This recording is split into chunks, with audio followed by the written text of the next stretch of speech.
like to say that I'm always looking for people to make links with climate justice, with social justice, with the divisions that we face. And one of the things I wanted to question was the idea that the collapse is in the future, when there's internationally collapses happening now and has been in people's lives for many years. So I wanted to know if you had anything to say about climate refugees, and question. You use the phrase, defending communities that we might set up to. It's this idea that there's us and them. There's these marauding hordes, and it's just we need to look after ourselves. In that phrase. And the phrase food security as well. It's like, well, who is that security for? And if we don't talk about the fact that we've got incredible division of opportunity and wealth, and that we are here in the southeast of England incredibly privileged. Now, yeah, sure, we also have our own struggles and our own poverty here, but without somehow broadening the conversation to include what climate justice is about, there's something really missing for me.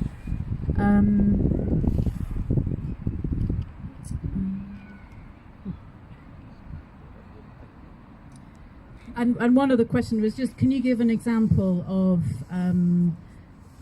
something that we might do together that is the transitional adaptation? I just wondered what it was you were really talking about. So thanks.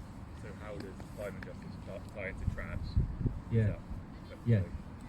TRAD being the abbreviation we use for transformative adaptation. Yeah. Great question. Thank you so much.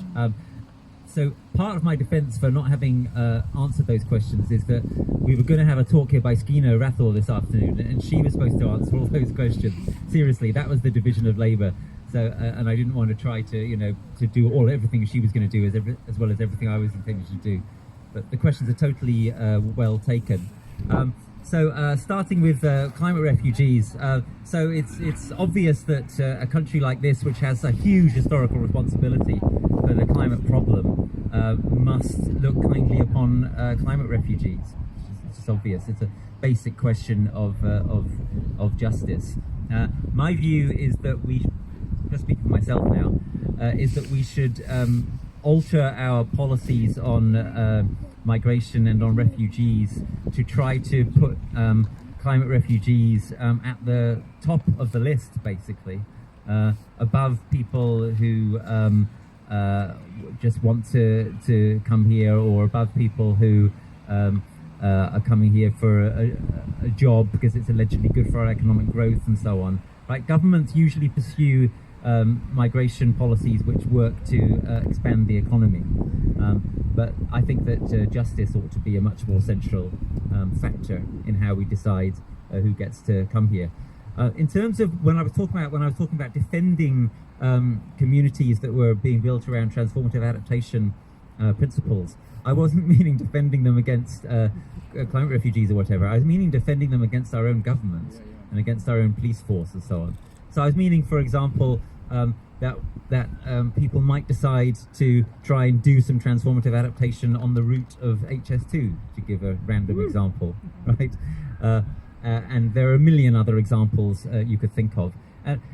Some people here have probably been involved in the transition towns movement. And of course, something which transition has often found is that the things that they wanted to do were not allowed. They were not legal, or they were not permitted by the local council, or whatever it was.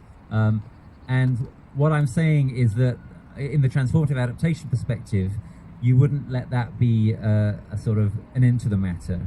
You would say, all right, well, so we're now going to consider whether or not we accept that these people are telling us that it's not allowed.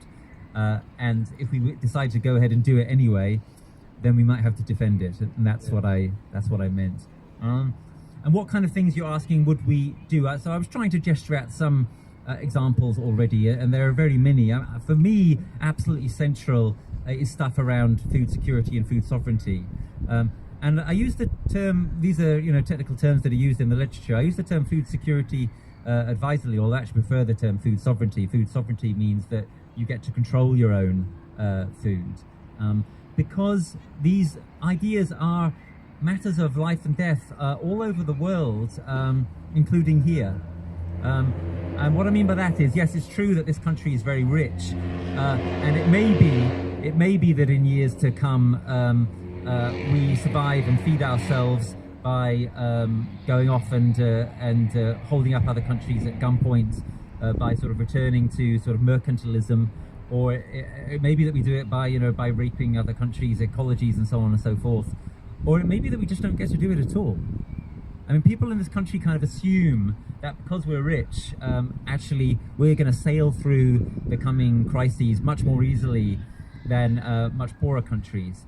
And of course, some countries are on the front line. I think that's what you meant when you said, look, isn't collapse already happening? Isn't it already happening in Yemen or Syria, or maybe in parts of Bangladesh and so on? And of course, there's a sense in which that's true, but it would be deeply foolish of us in this country to use that as an excuse to thinking, well, so at least we're going to be all right here by comparison. It would be deeply foolish because in this country we cannot feed ourselves.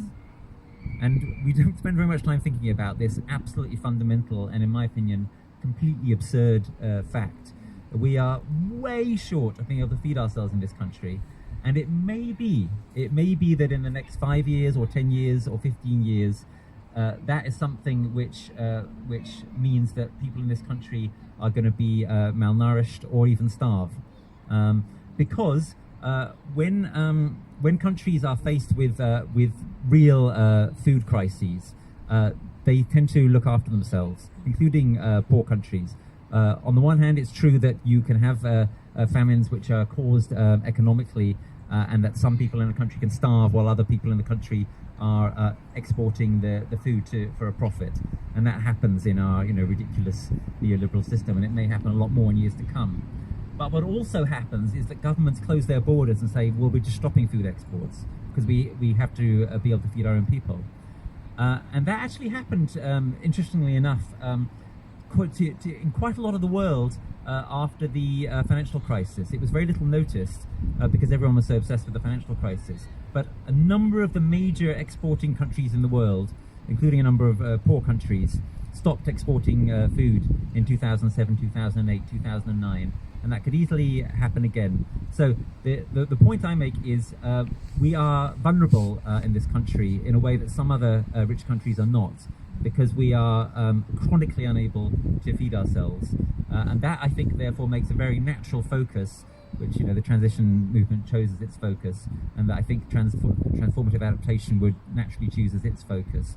So to come then finally to the question of wouldn't it be better to say, look, collapse is already happening? I've got a kind of double-edged way of seeing this. On the one hand, yes, you could say that what's happening right now in the world economy involves some elements of collapse, and certainly you could say that what's happening in some really poor and struggling parts of the world is a kind of collapse, and that's wrong, and more help should be given, and we should stop damaging those parts of the world, and so on. But I also want to say that you ain't seen nothing yet. What I have in mind, and what Jen Bendel has in mind, and what scientists who look at this have in mind when we talk about collapse as a macro phenomenon, is significant portions of the global system ceasing to work, and significant numbers of people facing the ends of their livelihoods or the end of their ability to sustain themselves, to do things like feed themselves. And that's what I think is on the cards. That's what I think is going to happen unless there's an extraordinary turnaround and a lot of luck relatively quickly. When do I think it's going to happen? I don't know. It might not be till the end of the century. It might be in different parts of the world at different times. It probably will. But it might be very soon. It might be coming to a part of the world far from or near to you within the decade, because our global system is incredibly fragile, and we got a sense of some of that in the coronavirus crisis. And again, that's part of what's hopeful about what's happened this year. If we can only learn the lesson. You remember the time in March when everyone was panic buying.